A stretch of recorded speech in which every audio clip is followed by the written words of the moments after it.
నమస్కారం. మనిషి అంటేనే మంచోడు ప్రత్యేక చర్చా కార్యక్రమానికి స్వాగతం. ఈరోజు మనతో పడాలి సూర్యప్రసాద్ గారు ఉన్నారు. చాలామందికి బాల్యంలో గడ్డు పరిస్థితులు ఎదుర్కోవటం మనం చూసుంటాం.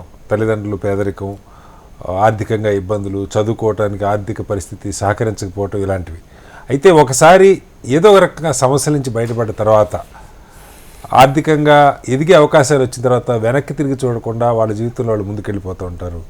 దానికి భిన్నంగా తనకి 40 ఏళ్ల వయసు వచ్చేసరికి చేస్తున్న ఉద్యోగం, సంపద, ఆ దేశం మొత్తం వదిలిపెట్టి అమెరికా నుంచి ఇండియా తిరిగి వచ్చేసి 2012 నుంచి పూర్తి స్థాయిలో పడాలి చారిటబుల్ ట్రస్ట్ పేరుతో గోదావరి జిల్లాల్లో విస్తృతంగా, అలాగే తెలుగు రాష్ట్రాల్లో అనేక కార్యక్రమాలు చేస్తూ ఉన్నారు. సూర్యప్రసాద్ గారు నమస్కారం. సూర్యప్రసాద్ గారు చెప్పండి, మీ బ్యాక్గ్రౌండ్ డీటెయిల్స్ చూసినప్పుడు తండ్రి ఒక సాధారణ టైలరు, అమ్మ ప్రొవిజన్ షాపు, చిన్న కిరాణా కొట్టు నడుపుకునే పరిస్థితి. చాలామందికి ఆ పరిస్థితులు ఉంటాయి. వాస్తవంగా మాట్లాడుకుంటే పేదరికంలో అందరూ కూడా కొంత మధ్యతరగతి, దిగువ మధ్యతరగతి. ఇంజనీరింగ్ చదవటానికి అక్కడి నుంచి మీరు 8th నుంచి రెసిడెన్షియల్ స్కూల్స్, గురుకుల పాఠశాలలు, ఇంటర్మీడియట్ రెసిడెన్షియల్ స్కూల్స్, ఇది ఒక ప్రయాణం. ఇంజనీరింగ్లో మీకు చాలామంది సహకరించారు ఆర్థికంగా, కొన్ని సంస్థలు, ట్రస్టులు. ఆశ్చర్యం, ఊరు మొత్తం కదిలి పూనుకొని ఒక బెనిఫిట్ షో వేసి మీకు డబ్బులు వసూలు చేసి ఇవ్వటం అనేది నేను బహుశా ఎప్పుడు వినలా. వారాల అబ్బాయిని మా చిన్నప్పుడు వినేవాళ్ళం. అక్కడక్కడ ఒక్కొక్క వారంలో ఒక్కో రోజు ఒక్కొక్కళ్ళ ఇంట్లో భోంచేసి చదువుకునే పిల్లలు అలా ఉంటారు. బట్ దీని నుంచి బీటెక్ జేఎన్టీయూ కాకినాడ చేసిన తర్వాత, ఎంటెక్ ఐఐటి ఖరగ్పూర్లో చేసిన తర్వాత, టీసీఎస్ లాంటి కంపెనీలో ఉద్యోగం వచ్చి అమెరికా వెళ్ళిపోయిన తర్వాత ఇంకా వెనక్కి తిరిగి చూడరు ఎవరు.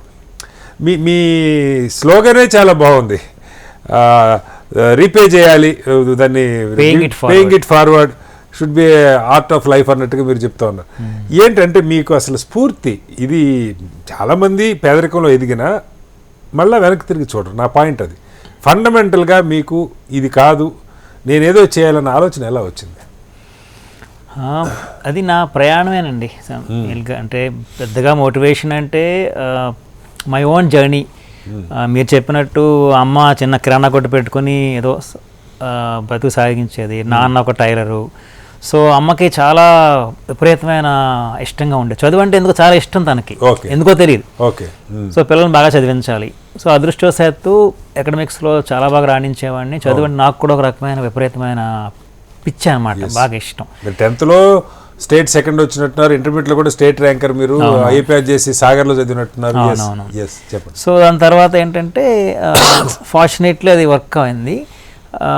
ఎక్కడ మీరు అన్నట్టు ఏంటంటే ఇంటర్మీడియట్ అయిన తర్వాత ఎంసెట్లో 483 ర్యాంక్ వచ్చిన తర్వాత అక్కడ బ్రేక్ పడిపోయింది.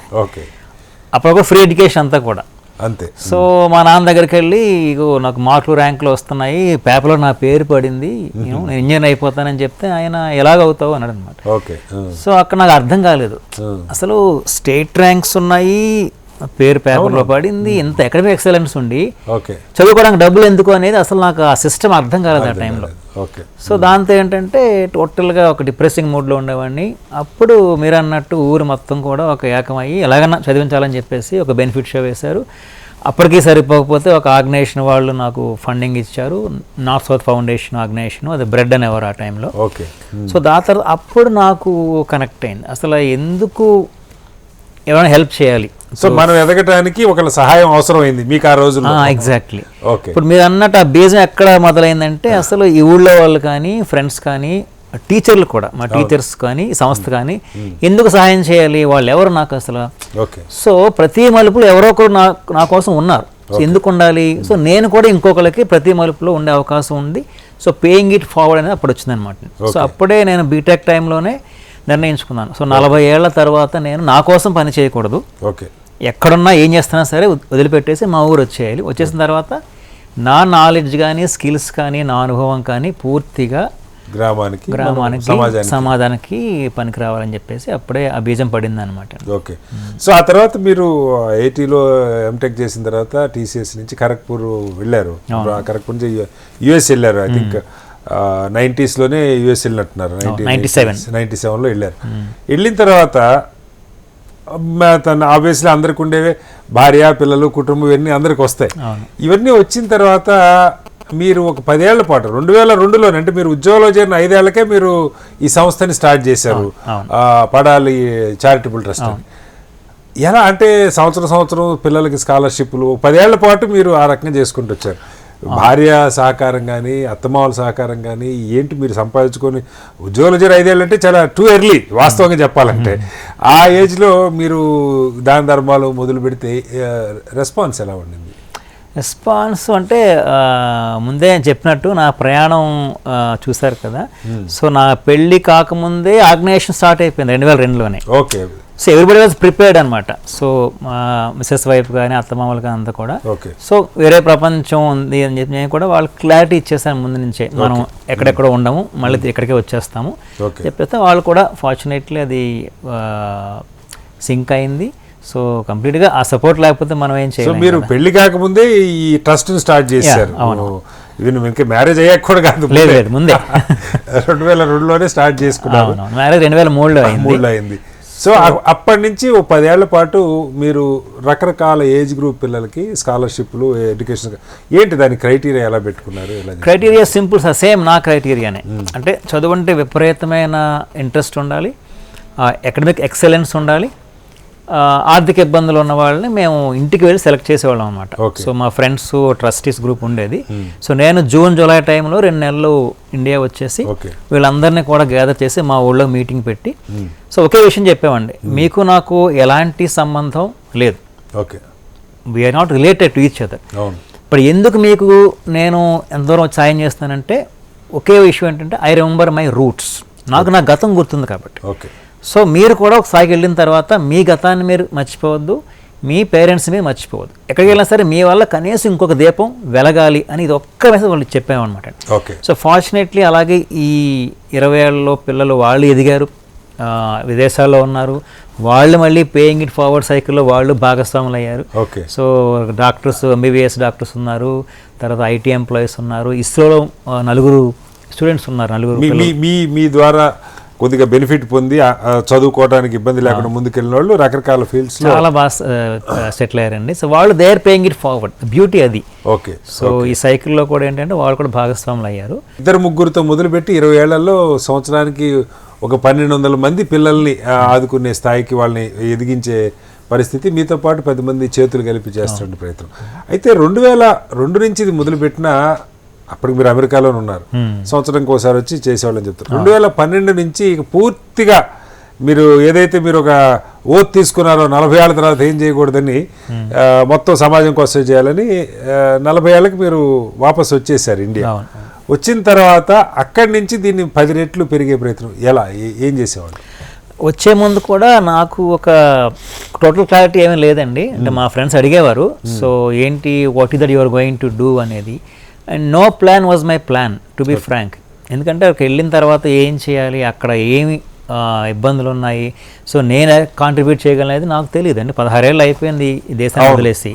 సో వెళ్ళిన తర్వాత ఎక్స్ప్లోర్ చేస్తానని చెప్పేవాడు అందరికి కూడా. అలాగే వచ్చిన తర్వాత కూడా ఫుల్ టైం అందరి పిల్లలతో కూర్చొని మాట్లాడడం, స్కూల్స్కి వెళ్ళడం, హాస్టల్తో కూర్చోవడం, పేరెంట్స్తో మాట్లాడడం, టీచర్స్తో మాట్లాడడం. సో ఎడ్యుకేషన్ అనేది నా ప్యాషన్. సో ఆ ఎడ్యుకేషన్ ఫీల్డ్లో ఎంతో కొంత కాంట్రిబ్యూట్ చేయాలనేది నా టార్గెట్. సో అక్కడితో కొన్ని సమస్యలు, ఇబ్బందులు అనేవి తెలిసిపోయాయి. సో సిస్టంలో కొన్ని గ్యాప్స్ అయితే ఖచ్చితంగా ఉన్నాయి. సో ఆ గ్యాప్స్ని ఫిల్ చేయగల ఆ నాలెడ్జ్ కానీ, స్కిల్స్ కానీ, ఎక్స్పీరియన్స్ కానీ నాకు ఉందనిపించింది అనమాట. సో అక్కడి నుంచి కొంచెం ఫుల్ టైం మొదలుపెట్టాం అనమాట అండి. ఓకే. ఆ తర్వాత అంటే మల్టిపుల్ చేయటం, మీరు ఒక్కళ్ళు లేదా మీ స్నేహితులు కొంతమంది కొన్ని సంస్థలు కలిసి చేయటం కాకుండా ప్రభుత్వం ద్వారా కూడా కొంత జరిగేలాగా చాలా MOS మీరు గవర్నమెంట్తో, ఎడ్యుకేషన్ డిపార్ట్మెంట్తో పెట్టుకొని ఏం చేసేవాళ్ళు సార్? అంటే గవర్నమెంట్ మీకు ఎలా సహకారం కానీ కార్యక్రమాలు చేయడానికి కానీ ఎట్లా కోఆపరేట్ చేసేవాళ్ళ? మాకు యాక్చువల్గా మనకి మాడ్యూల్స్ ఒక 3 మాడ్యూల్స్ మెయిన్గా ఉన్నాయండి. ఓకే. లైఫ్ స్కిల్స్ ఎడ్యుకేషన్ ఒక మాడ్యూల్ ఉంది. ఇదేంటంటే మనకి ఈ మార్కులు, ర్యాంకులు ఒక ర్యాట్ రేస్లో వెళ్ళిపోతుంది సిస్టమ్ అంతా, మీకు తెలిసిందే కదా. సో దాని గురించి చాలామంది మాట్లాడుతూ ఉంటారు, డిబేట్స్ అవుతూ ఉంటాయి, బట్ అది ఏం చేయాలనేది క్లారిటీ లేదు అట్లీస్ట్ కొన్నాళ్ళ క్రితం వరకు. ఇప్పుడైతే కొన్ని సిలబస్లో కొంత ఇంక్లూడ్ చేస్తున్నారు, ఇట్స్ గెటింగ్ బెటర్. బట్ 10 ఏళ్ల క్రితం అసలు నో క్లూ అనమాట. సో పిల్లలకి జీవన నైపుణ్యాలు అనేవి కావాలి, క్లాస్ రూమ్లో ఉన్నదే ప్రపంచం కాదు, బయట జీవితం చాలా డిఫరెంట్గా ఉంటుంది. అనేది ఏంటంటే ఒక లైఫ్ స్కిల్స్ ఎడ్యుకేషన్ జీవన నైపుణ్యాలను ఒక మాడ్యూల్ తయారు చేస్తాను అనమాట. ఓకే. సో దాంతో ఏంటంటే 7th క్లాస్ నుంచి ఇంటర్మీడియట్ టు ఆ ఎడలసెంట్ పిల్లలకి అసలు సింపతి అంటే ఏంటి, ఎంపతి అంటే ఏంటి, సెల్ఫ్ అవేర్నెస్ అంటే ఏంటి, how do you evaluate your self, stress management అంటే ఏంటి, ఈక్యూ అంటే ఏంటి, ఐక్యూ అంటే ఏంటి, ఇలా చాలా విషయాలు అసలు పుస్తకాల్లో ఎక్కడా మీకు రెగ్యులర్ సిలబస్లో లేనివి ఉండవు. క్లాస్లో మాట్లాడుకోరు, ఇంట్లో అసలు ఎక్కడ డిస్కషన్లో రావు. బట్ క్యాంపస్ దాటిన తర్వాత ఇదే కావాలి వాళ్ళకి. సో ఇదొక మాడ్యూల్ అనమాట. తర్వాత కెరియర్ కౌన్సిలింగ్ మాడ్యూల్ ఒకటి ఇవాళ కూడా చాలా హ్యూజ్ నీడ్ ఉంది. అంటే 10th క్లాసులోకి వచ్చిన తర్వాత కానీ వాళ్ళకి అర్థం కావట్లేదు ఎంపీసీయా, బైపీసీయా, సిఈసీయా అంటే అంత వరకు ఎందుకు వెళ్ళాలి. ఇప్పుడు 7th 8th క్లాస్లోనే ఒక క్లారిటీ వస్తే సో వాళ్ళ గురించి తెలుసుకుంటే సో చాలా ఈజీగా ప్లాన్ చేసుకుంటారు. సో అదొక మాడ్యూల్ తయారు చేస్తాను అనమాట. కెరీర్ అంటే ఏంటి, కెరీర్ అంటే ఉద్యోగం మాత్రమే కాదు, ఉద్యోగం అనేది కెరియర్లో ఒక చిన్న భాగం అంతే. Career is not a job. So అలాగా బేసిక్స్ నుంచి అనమాట వాళ్ళకి అసలు ఆలోచింపచేసే విధానంగా ఆ మాడ్యూల్ తయారు చేసి పీపీటీస్ ఉంటాయి, రకరకాల యాక్టివిటీస్ ఉంటాయి. సో ఆ ఏజ్ గ్రూప్ పిల్లలకి చెప్పేవాళ్ళు అనమాట. సో 3rd మాడ్యూల్ ఏంటంటే అడలసెంట్ హెల్త్ ఎడ్యుకేషన్ చెప్పేసి ఈ కౌమార దశలో ఉండే పిల్లలకి రకరకాల ఇష్యూస్ ఉంటాయి. సో వాళ్ళకి మెన్స్ట్రువల్ మేనేజ్మెంట్ ఒకటి, రీప్రొడక్టివ్ హెల్త్ గురించి ఒకటి, చైల్డ్ సెక్సువల్ అబ్యూజ్, తర్వాత చైల్డ్ మ్యారేజ్. అంటే ఆ ఏజ్ గ్రూప్లో ఉన్న పిల్లలకి చాలా క్వశ్చన్స్ ఉంటాయి, చాలా ఎనర్జీ ఉంటుంది, చాలా కన్ఫ్యూజన్ ఉంటుంది. So they don't know where to go అనమాట. So they end up going to Google, WhatsApp and they watch everything, all crap. So అందులో అథెంటిక్గా వాళ్ళకి వచ్చే ఇబ్బందులు కానీ సమస్యలు కానీ ఓపెన్గా మాట్లాడాలని చెప్పేసి అడలసెంట్ ఎడ్యుకేషన్ ఒక మాడ్యూల్ తయారు చేస్తాం అనమాట. సో ఈ 3 మాడ్యూల్స్ కూడా గవర్నమెంట్ స్కూల్స్లో స్టార్ట్ చేసాం. ఇవన్నీ మీరు అన్నట్టు ప్రభుత్వానికి గవర్నమెంట్స్ నచ్చి వాళ్ళు ఏంటంటే ఎంఓయూస్ చేస్తారు మాతో.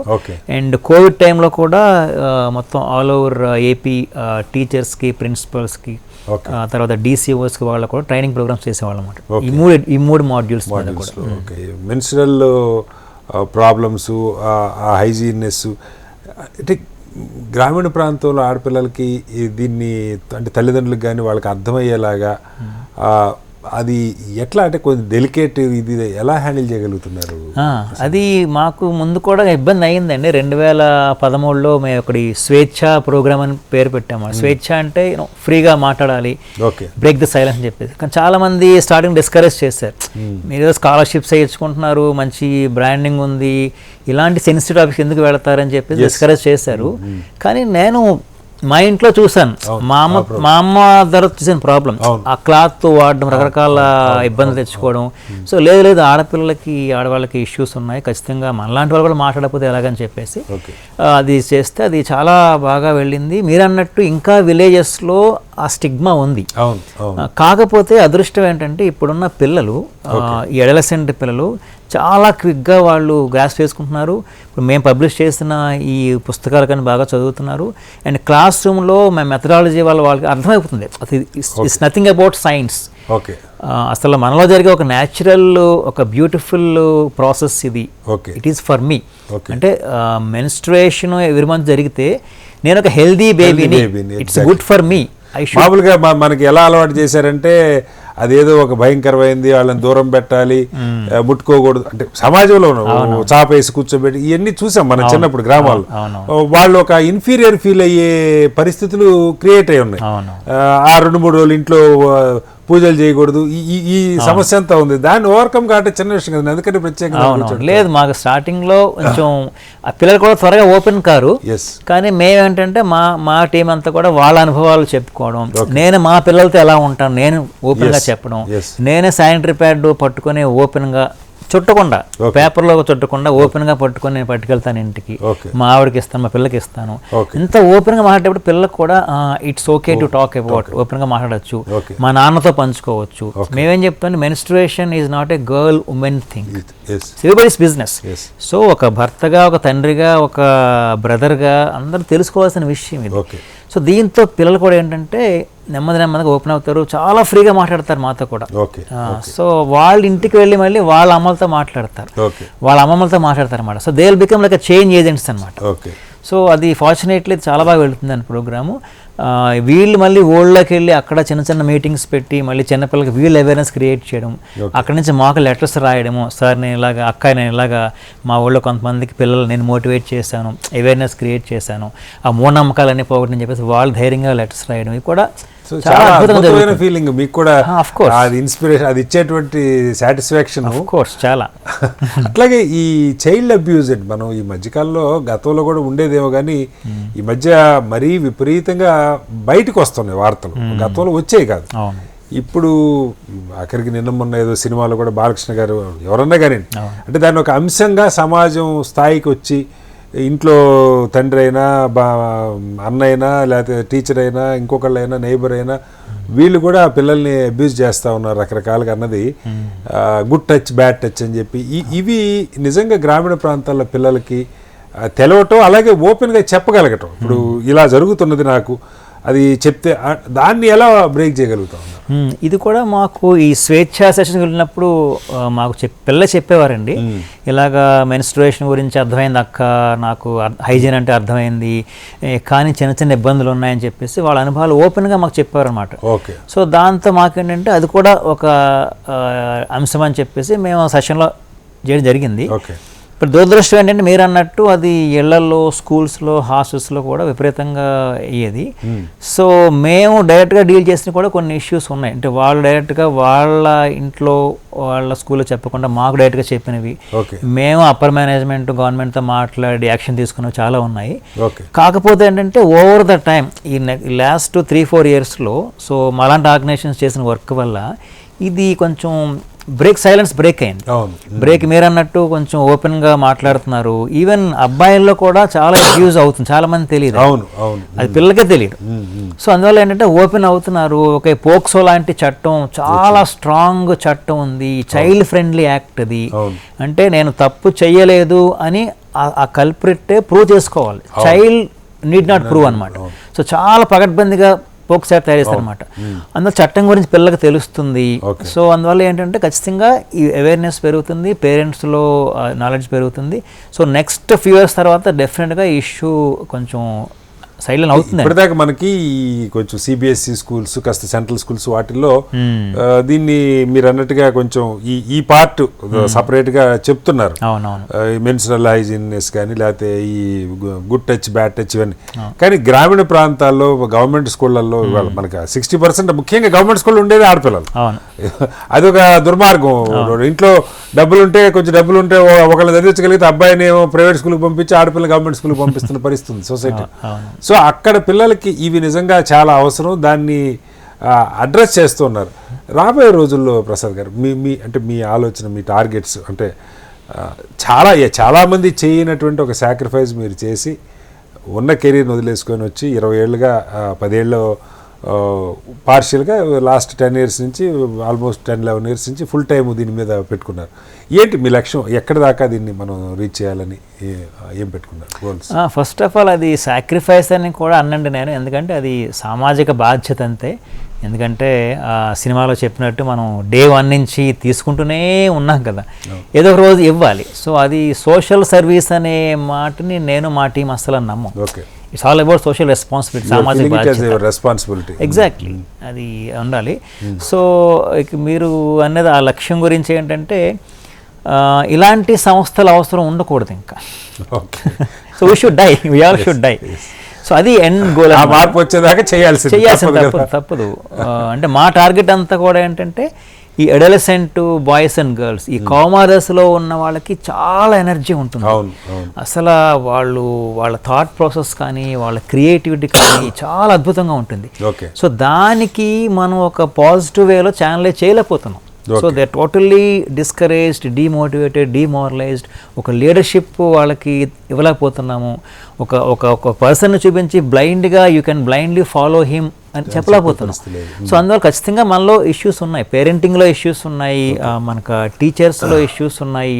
సో అక్కడ మేము we want to make a difference అనమాట. సో వ్యవస్థ ఎలా ఉన్నా సరే నీ గురించి నువ్వు తెలుసుకోవాలి, చాలా అవకాశాలు ఉన్నాయి. పేదరికం అనేది అడ్డే కాదు, సమస్య కాదు.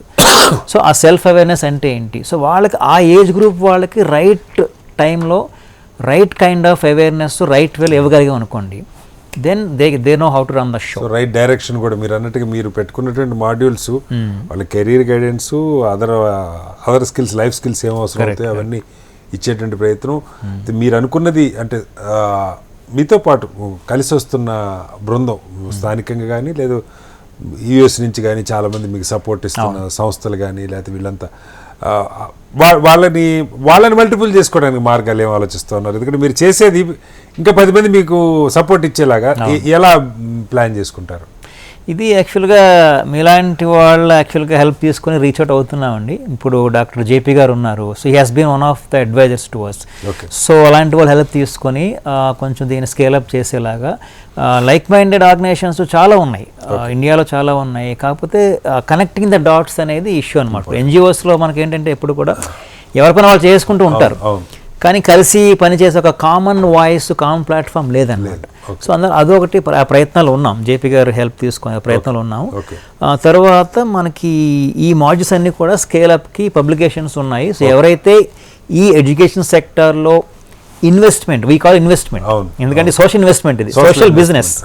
సో సామాజిక స్పృహ ఉండి ఖచ్చితంగా సమాజంలో ఒక మంచి మార్పు, సస్టైనబుల్ చేంజ్ తీసుకొచ్చి ఎవరైతే అనుకుంటారో we have readymade proven methods and modules. Pick and use లాగా ఎగ్జాక్ట్లీ, జస్ట్ కోనిట్ అంతే.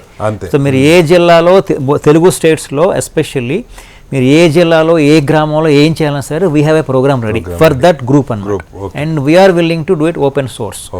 సో అండ్ ఈ టీఓడి ప్రోగ్రామ్స్ రన్ అవుతూ ఉంటాయి, మాకు ట్రైనింగ్ ప్రోగ్రామ్స్ ఇస్తూ ఉంటాము. సో అలాగే ఎవరన్నా వచ్చేవాళ్ళు ఉంటే ఖచ్చితంగా we are very much open to work అనమాట. సో నిజంగా ప్రసాద్ గారు లాంటి వాళ్ళు మనం ఏదో సినిమాల్లో వింటూ ఉంటాం, సమాజానికి తిరిగి ఇచ్చేయాలి, తిరిగి ఇచ్చకపోతే లావ్ అవుతామని. ఆ సినిమా కంటే 20 ఏళ్ల ముందు నుంచే వారి జీవితంలో చాలా బాల్య దశలోనే ఒక నిర్ణయం, తనకి సమాజం ఎంతో ఇచ్చింది, నిజంగా సమాజం నుంచి నేను పొందాను, తను మాత్రమే కాదు సమాజంలో ప్రతి ఒక్కళ్ళని పొందుతున్నాం, ఏదో ఒక రూపంలో సమాజం నుంచి సహాయం పొందుతున్నాం, తిరిగి సమాజానికి చేయకపోతే ఆయన మంచి స్లోగన్గా దాన్ని కాయిన్ చేశారు, the art of paying back should be A part of life అని చెప్పేసి. సో ఆ రకంగా గత 20 ఏళ్ళుగా ఆర్థికంగా పిల్లలకు సహాయం చేయటం కాకుండా వాళ్ళు బహుముఖంగా ఎదగటానికి అవసరమైనటువంటి నైపుణ్యాలను అందిస్తూ ఒక మార్గదర్శనం చేస్తూ తనతో పాటు అనేక మంది కలిసి ఒక ఉద్యమంలాగా పడాల చారిటబుల్ ట్రస్ట్ కాకినాడ నుంచి చేస్తూ ఉన్నారు. తెలుగు రాష్ట్రాల్లో విస్తృతంగా చేస్తూ ఉన్నారు. సమాజానికి తిరిగి చేయాలన్నటువంటి ఆలోచన ప్రాక్టికల్గా చేసి చూపిస్తున్నందుకు ప్రసాద్ గారు ధన్యవాదాలు. ఇది ఈ వారం ఓ మనిషి అంటే మంచోడు. వచ్చే వారం మరో అంశంతో మళ్ళీ కలుద్దాం. అందరికీ నమస్కారం, సెలవు.